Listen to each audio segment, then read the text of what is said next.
നമസ്കാരം. ലോക്സഭാ തെരഞ്ഞെടുപ്പിന് തൊട്ട് മുൻപ് മഹാരാഷ്ട്രയിൽ വീണ്ടും കോൺഗ്രസിന് വമ്പൻ തിരിച്ചടി തന്നെ നേരിട്ടിരിക്കുന്നു. കോൺഗ്രസിന്റെ മുതിർന്ന നേതാവും മുൻ മുഖ്യമന്ത്രിയുമായ അശോക് ചവാൻ ആണ് നിലവിൽ കോൺഗ്രസിൽ നിന്നും രാജിവെച്ച് പടിയിറങ്ങിയിരിക്കുന്നത്. ഇദ്ദേഹം BJP-യിലേക്ക് ചേരുമെന്നുള്ള അഭ്യൂഹങ്ങൾ വളരെ ശക്തമാണ്. നമുക്കറിയാം, ലോക്സഭാ തെരഞ്ഞെടുപ്പ് അടുത്തിരിക്കുന്ന സാഹചര്യത്തിൽ ഇത് കോൺഗ്രസിന് ഉണ്ടാക്കുന്ന ക്ഷീണം ചെറുതാവില്ല.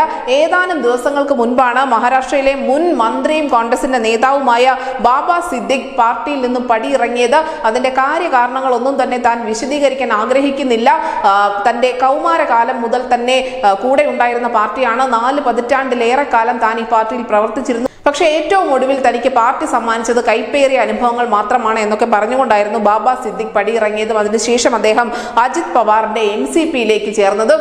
നിലവിൽ എന്തായാലും അശോക് ചവാൻ വരുന്നത് BJP-യിലേക്കാണ് എന്നുള്ള സൂചനകൾ ശക്തമാണ്. അങ്ങനെയാണെങ്കിൽ അത് BJP-ക്ക് ഉണ്ടാക്കാൻ പോകുന്ന ഒരു രാഷ്ട്രീയ നേട്ടം ചെറുതായിരിക്കില്ല. പ്രത്യേകിച്ചും അദ്ദേഹത്തിന് വലിയ സ്വാധീനമുള്ള നേതാവാണ്.